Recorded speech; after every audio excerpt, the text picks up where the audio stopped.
it's Michelle and welcome back to the Royal Daily Tea. You guys, we have a lot of juicy royal tea to get through today, so you know what to do.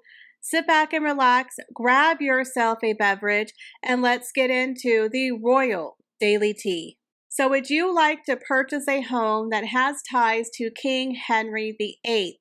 Well, a brand new home has hit the market and it is selling for a cool $2.8 million. Now, the story is this home was gifted by King Henry VIII to his fourth wife, Anne of Cleeves, in 1540 as part of their annulment settlement.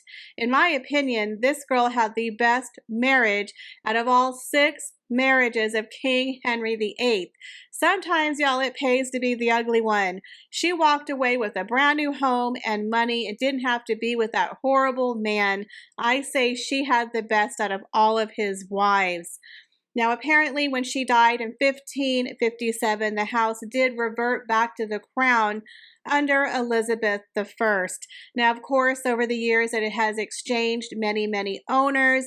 It has been modernized within the home, but you can definitely see they still kept some of the woodwork, the beamwork in the ceilings, which represents the Tudor style, and it does look like the dining room is fresh out of the 1500s. Now, this home is over 4,200 square feet. It has 5 bedrooms, 4 living rooms, but again, you can see the history within the home. But what do you guys think? Wouldn't you love to own a home that has a rich history all the way back to King Henry VIII? How cool would that be to have a home that Anne of Cleeves once owned? Meghan Markle has definitely got to be green with envy as Catherine, the Princess of Wales, a photograph that she took last year, has just won a huge award. People consider this the Oscar of the magazine world. Now, the photograph was the picture that Catherine took of Queen Camilla for the special issue of Country Life magazine, where Camilla was working as a guest editor. On Wednesday, the Professional Publishers Association, the PPA of the UK, announced that the Princess of Wales picture of Queen Camilla that covered the British magazine Country Life last summer won Cover of the Year at the PPA Awards. The magazine celebrated the news with an Instagram tribute and gave a shout out to Princess Kate. It said, quote, "We're thrilled to announce that Country Life has won the Cover of the Year title at the PPA Awards, the Oscars of the magazine world. The winning cover was this one from the 13th of July 2022 issue, which was guest edited by Her Majesty the Queen while she was Duchess of Cornwall. We owe a huge debt of gratitude to all who voted. It's the only award voted for directly by readers, and also, of course, to Her Royal Highness Catherine, the Princess of Wales, who took the photograph." So congratulations to Catherine and Camilla. It was a beautiful portrait, and I am sure there are some plates flying in Montecito. Could Princess Charlotte become one of the first girls to attend Eton College? Now, we know that Eton College currently is for boys only.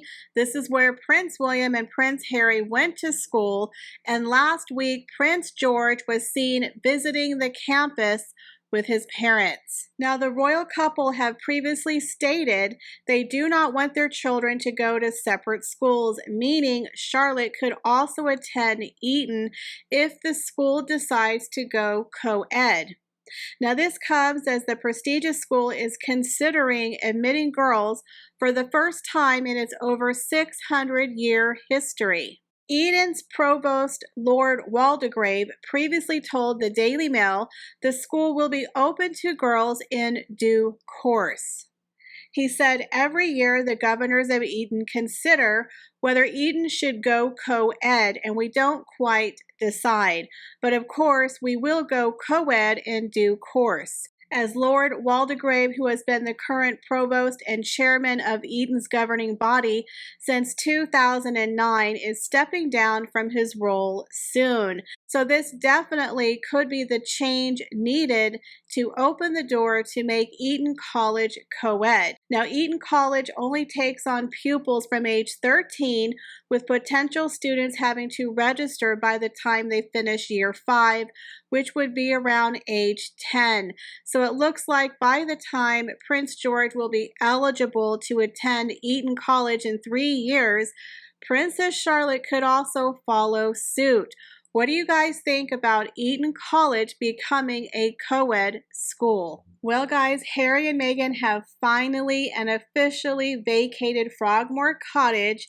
The Sussexes returned the keys, and the last of their possessions are shipped back to California a full 6 months after they were given their eviction notice in January. Now, a lot of people were up in arms. You know, this was a wedding present from Her Majesty the Queen. How dare King Charles take it away from them? A lot of people don't understand that this was a grace and favor home. Harry and Meghan really didn't pay any rent.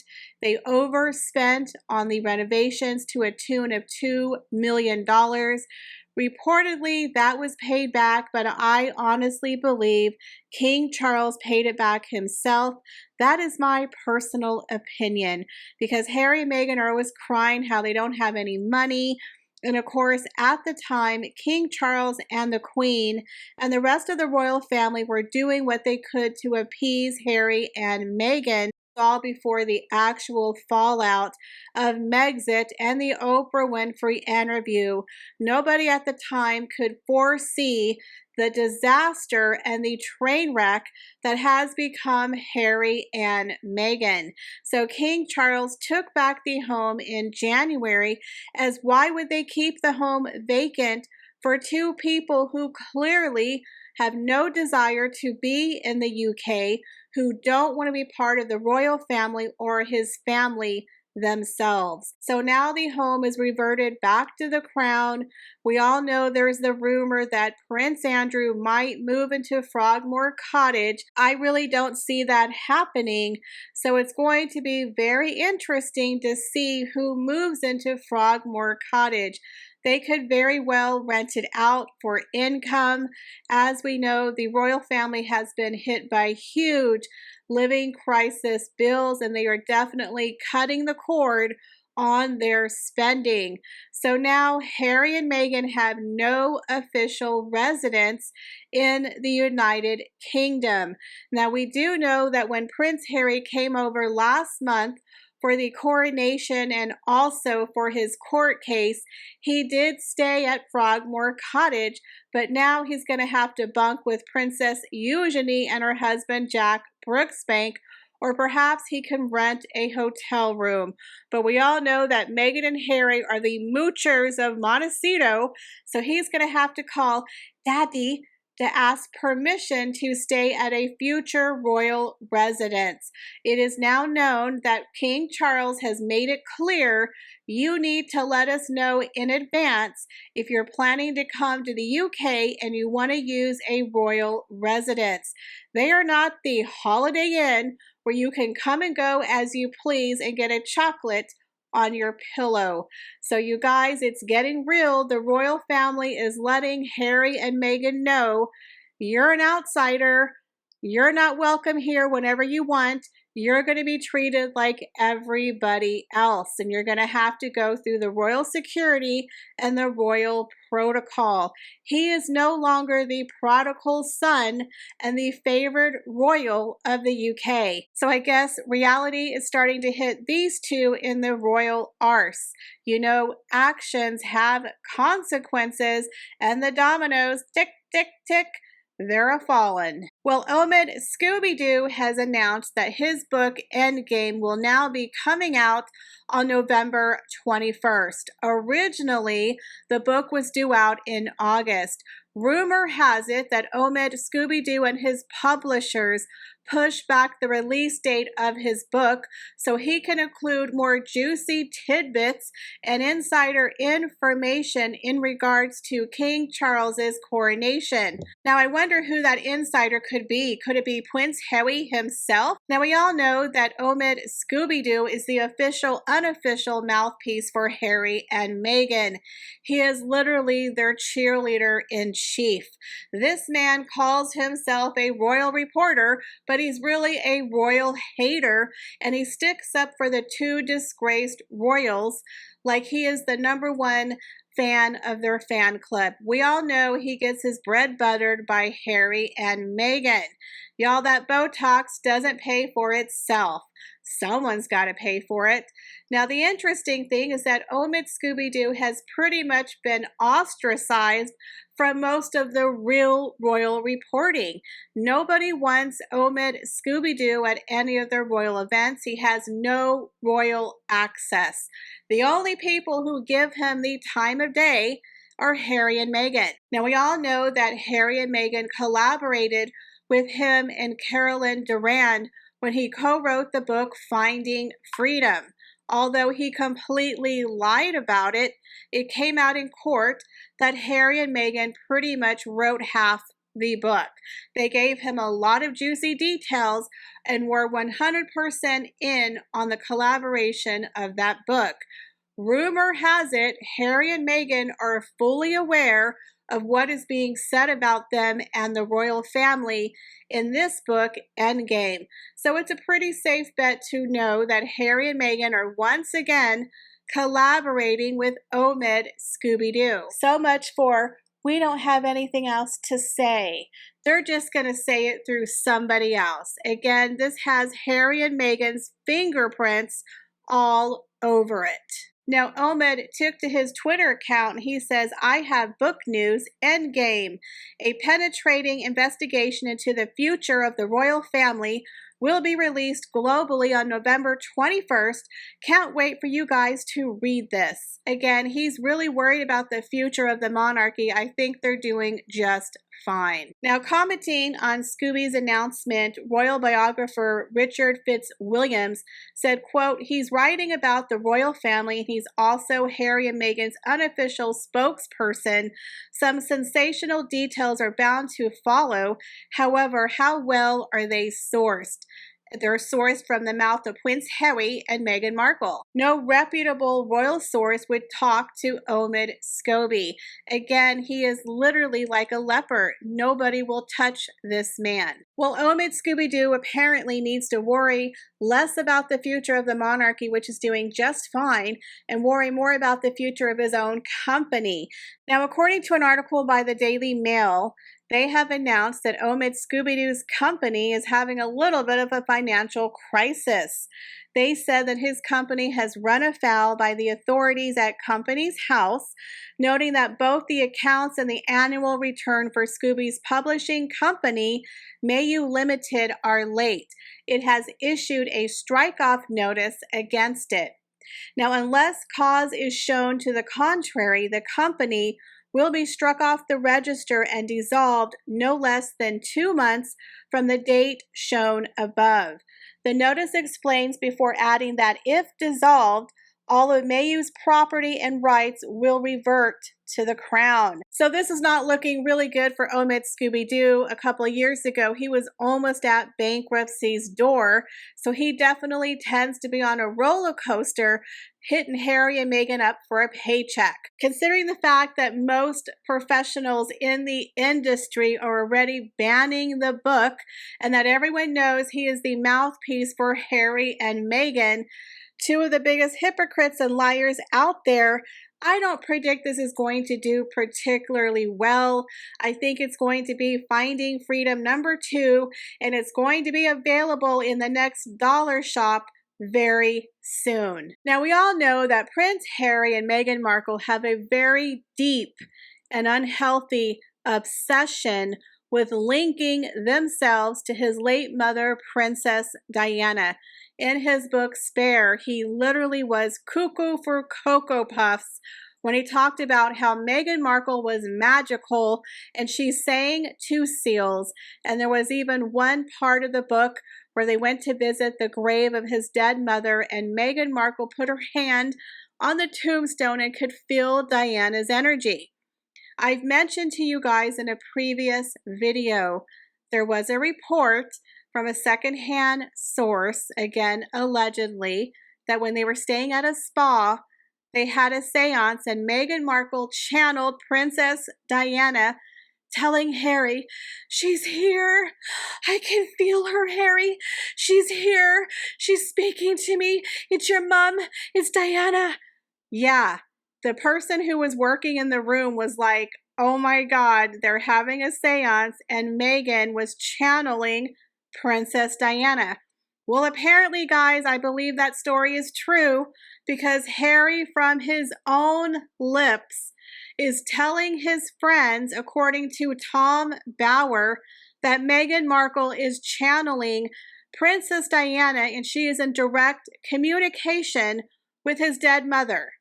That's right, he actually believes this. Now, according to Tom Bauer, when he sat down with Dan Wooten, he said that according to one of Prince Harry's pals, the Duke of Sussex told him that Princess Diana was reassuring the couple that, quote, what they're doing is right, despite having tragically passed away in a car crash in 1997.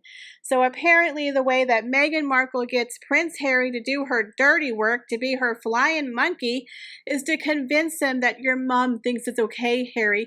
Diana says we're on the right path. Keep going. We got this seal of Diana. How sick and twisted is that a grown man who's almost 40 years old believes that his dead mom, my mom, speaks through his wife. She's not a psychic, but apparently they're in commune with each other. They're one with the stars and the universe, and that Diana's telling him to keep going. Is this how Meghan Markle manipulates Prince Harry to do all of those ridiculous lawsuits where he looks like a royal fool? Because Diana's telling him to do it, Harry. Do it for your mom, Harry. We got this. We're on the right side of this. Diana believes in us, Harry. We're doing the Lord's work. Just go out there and keep doing what I tell you to do because your mother approves of it, Harry. Are you kidding me? He believes it, and he actually tells his friends, according to Tom Bauer. Could you just imagine the facial expression of his friends who were looking at Harry going, oh my God, are you smoking the mushrooms again? What are you doing? Put the shrooms down, Harry. Put them down. That is creepy as hell. I'm sorry, but if the man I'm married to or sleeping with is talking he's communing with a dead parent of mine, I am running for the hills. I would love to have been a fly on the wall to look at his friend's facial expression. I guarantee you his friends are like, oh, that's nice. Well, look at the time. I gotta go take the kids to school. I gotta go take the trash out. Talk to you later. I have a feeling a lot of his friends are avoiding his phone calls right now because he keeps talking about my mom. My mom's talking through Meghan. My mom. Like, does he invite people over for weekly seances so people can talk to Diana through his wife? That might be their next business venture. Psychic medium Meghan can read your fortune because she channels Princess Diana. Like, that is so weird. And when I told you guys that Meghan Markle gives me cult leader vibes, well, there you go. She's literally trying to be a psychic medium, so she's one step away from being the cult leader. They're going to be on the island in about 5 years, you guys. I'm not that far off. This is really insane that he's telling people this with a straight face. I can only imagine what people say behind Harry's back because nobody believes that story, except for Meghan, of course. This is how she gets Harry to do her bidding. I feel so sorry for Prince William that he has to deal with a crazy sister-in-law who is constantly dragging the memory of his dead mother through the mud. That has got to be so sad and frustrating for him and the rest of the family. Well, that's all the royal news that I have for you guys today. Thank you so much for stopping by my channel. Please leave me your comments down below. As always, I appreciate each and every one of you, and I hope to see you in the next video. Bye, guys.